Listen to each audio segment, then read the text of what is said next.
The more intelligent a man is, the more he suffers. Arthur Schopenhauer. Have you ever wondered why some of the smartest, most brilliant people you know often seem the most unhappy? They see deeper, think harder, and understand things that others never even notice. Yet instead of peace, they find unrest. It's almost ironic. You'd think intelligence would make life easier, but for many, it only makes it heavier. Because when your mind can see through illusions, you start to realize how fragile everything really is. Happiness, meaning, even love. You see how temporary things are, how repetitive human nature can be, and how much suffering hides beneath the surface of everyday life. This video is about that paradox, the haunting truth behind why the smartest minds are often the most miserable. We'll explore the psychology of overthinking, the emotional toll of high awareness, and how Schopenhauer's dark philosophy predicted this centuries ago. By the end, you'll understand why knowledge often brings sorrow, and what that means for you if you feel the same. The average person doesn't think deeply about existence. They wake up, go to work, scroll through their phone, and call it a life. But intelligent minds, they can't stop thinking. They can't accept simple answers. They dissect meaning until nothing feels meaningful anymore. Intelligence is not a blessing. It's a curse that makes you aware of everything you cannot change. This is where the misery begins. Because to be highly intelligent is to be highly aware of suffering, of death, of absurdity. Where most people find comfort in distraction, the intelligent person finds only emptiness. Psychologically, this is tied to what's called metacognition, the ability to think about your own thoughts. It's what makes intelligence powerful, but also what turns it into torture. You don't just experience sadness, you analyze it. You don't just feel anxiety, you imagine every possible reason for it. Your mind becomes both the observer and the prison. Schopenhauer described it perfectly. A man can be himself so long as he is alone, and if he does not love solitude, he will not love freedom. The intelligent person often seeks solitude, not because they dislike people, but because the noise of the world becomes unbearable. Yet in solitude, they also find loneliness, a loneliness deeper than most can imagine. They see the chaos of existence clearly, and the truth is, once you've seen it, you can't unsee it. Arthur Schopenhauer believed that life is driven by an endless, blind force, the will to live. This will, he said, causes constant striving, desire, and ultimately suffering. In his words, life swings like a pendulum backward and forward between pain and boredom. Think about that for a second.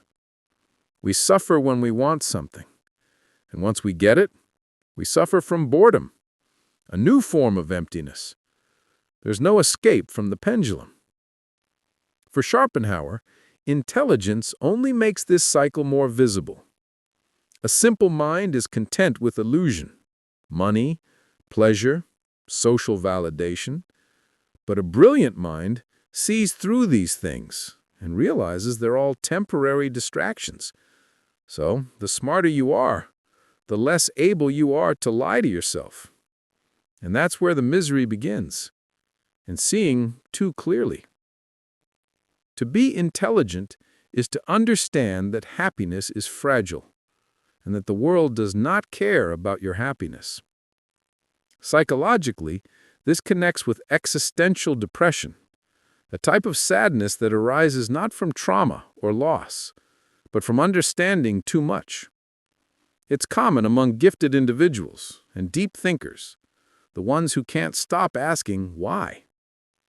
Schopenhauer would say, the more you think, the more you suffer. Because the intellect, unlike the will, doesn't chase illusion, it questions it. And in doing so, it strips away the comforting layers that protect most people from despair. This is why many geniuses, from Nietzsche to Kafka to Virginia Woolf, lived in emotional agony.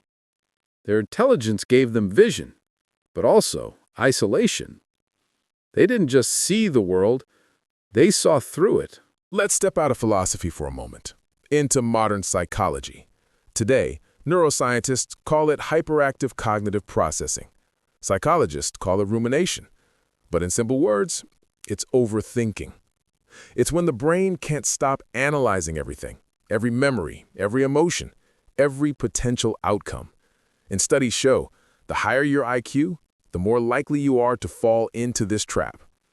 The brain that's capable of solving complex problems often uses that same power against itself. Instead of finding peace, it finds endless what-ifs. Overthinking is the art of creating problems that weren't there. Smart people tend to be self-aware, but too much self-awareness can turn into self-doubt. They replay conversations, question decisions, and predict every possible failure. Their thoughts spiral inward, not outward, and that's how intelligence transforms into anxiety. According to research from Yale and Cambridge, intelligent individuals have more active connections between the prefrontal cortex and limbic system, meaning they experience emotions and abstract reasoning simultaneously, a perfect recipe for emotional turmoil. You feel too much and think too much at the same time. No wonder it hurts. And here's the cruel part. You can't just turn it off. Your intelligence won't allow you to ignore what your mind keeps discovering. It's like being trapped in a hall of mirrors, reflections of reflections until you can't tell what's real anymore. This is the psychological cost of being aware. A constant war between understanding and peace, between seeing everything and wanting to close your eyes. When you're intelligent, you start noticing what others don't. Patterns, contradictions, absurdities. You realize that much of what people live for, money, fame, routine, is built on illusion. Most people survive on a kind of collective hypnosis. Do your job, be successful, buy things, be happy. But for a highly intelligent person, those illusions break easily. The truth is, we are not meant to be happy. We are meant to survive. And the smarter you are, the more you realize it. This realization doesn't lead to joy. It leads to existential emptiness. Because once you've questioned everything, what's left to believe in? Philosophers call this the collapse of meaning structures, when you deconstruct so deeply that all you're left with is uncertainty. Schopenhauer believes this is the price of consciousness itself. Animals live in the present, unaware of death or meaning. Humans, on the other hand, are cursed with intellect. They see what's coming, they reflect on what's gone, and they imagine what's impossible. That awareness is beautiful, but it's also unbearable. The more clearly we see the world, the more we understand that it is full of suffering. Schopenhauer.